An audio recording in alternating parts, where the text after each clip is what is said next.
নমস্কার, সোহম শক্তি ট্যারোতে আপনাদের সকলকে স্বাগত। আমি দীপান্বিতা সরকার। এখন এই মুহূর্তে দাঁড়িয়ে আপনাদের পার্টনারের কথা বলবো। এটা টোটালি পার্টনার ভিত্তিকই রিডিং। আমি অন্য সময় বলি যে পার্টনার না, নিজের পার্টনার না, যে কেউ ভালোবাসে, কিন্তু এটা পার্টনার ভিত্তিকই রিডিং। যার সাথে রিলেশনে আছে সে আপনার হৃদয়টাকে ছিন্ন বিচ্ছিন্ন করে দিয়েছে। মানে আপনি ভাবতেও পারেননি এই মানুষটা ঠিক এইরকম। প্রথমে তো আপনাকে বুঝিয়েছে যে সে আপনার জন্য অ্যাভেলেবেল। দ্বিতীয়ত আপনার কমজোর জায়গাগুলোতে সে প্রথমে আঘাত করেনি। সে বলেছিল আপনার সাথে সারা জীবন থাকবে, কিন্তু আলটিমেটলি সে এমন পদক্ষেপ নিচ্ছে যেটা আপনার হৃদয়কে চূর্ণ বিচূর্ণ, কেটে কুটে একাকার করে দিচ্ছে। এই মুহূর্তে দাঁড়িয়ে আপনার শুধু মনে হচ্ছে কার কাছে যাই, কী উপায় করলে আমি তাকে ফেরত পাবো। এটা কখনোই করবেন না, এটা কখনোই করবেন না।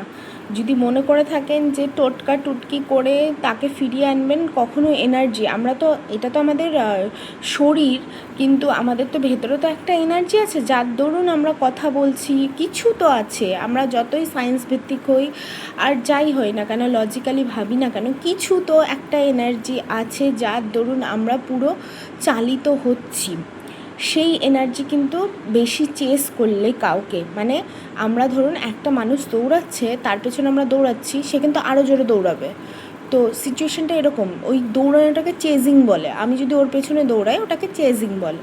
তো ওই চেজিং ব্যাপারটা যদি থাকে তাহলে কিন্তু সে কখনোই আসবে না। আপনাদের অনেকেরই কোয়েশ্চেন থাকে, সে কি ফিরবে কি ফিরবে না। দেখুন, যে মানুষটা আমার খেয়াল রাখেনি, আমার হৃদয়ে ক্ষত করেছে, যে মানুষটা আমার কথা একবারও ভাবলো না, নিজের মতো আগে চলে গেল, সেই মানুষটা কি আদৌ আপনাকে ভালোবাসে? আপনার কি মনে হয়? জানি আমাদের যদি কোনো জামাও পছন্দ হয়, ওটা যদি না পাই খুঁতখুত করি, আর এটা তো পুরোপুরি একটা জলজ্যান্ত মানুষ। তাও আমি বলবো সিদ্ধান্ত নেওয়ার আগে ভাববেন, কারণ যে মানুষটা আপনার ঘুম না আসার কারণ হয়ে দাঁড়িয়েছে, আপনার শরীর খারাপ, আপনার মস্তিষ্ক খারাপ করে দেওয়ার জন্য যে মানুষটা দায়ী, প্রত্যেকটা রাতে যেভাবে আপনারা কাঁদেন, সেই মানুষটা দায়ী।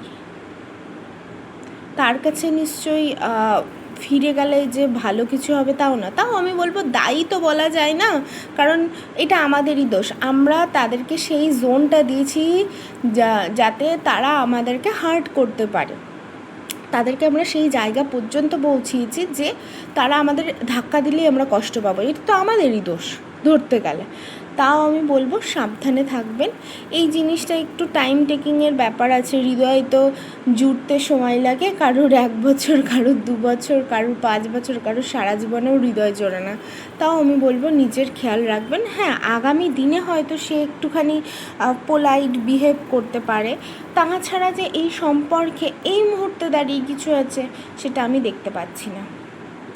আর নিজের খেয়াল অবশ্যই রাখুন। কে কী করলো আপনার দেখে কোনো লাভ নেই। এই ছিল আপনার লাভ লাইফের রিডিং। একটু ভারী এনার্জি আমার নিজেরই লাগছে। তো ভালো থাকবেন, নিজের খেয়াল রাখবেন, অত অন্য কাউকে দেখতে হবে না। এই হচ্ছে ব্যাপার।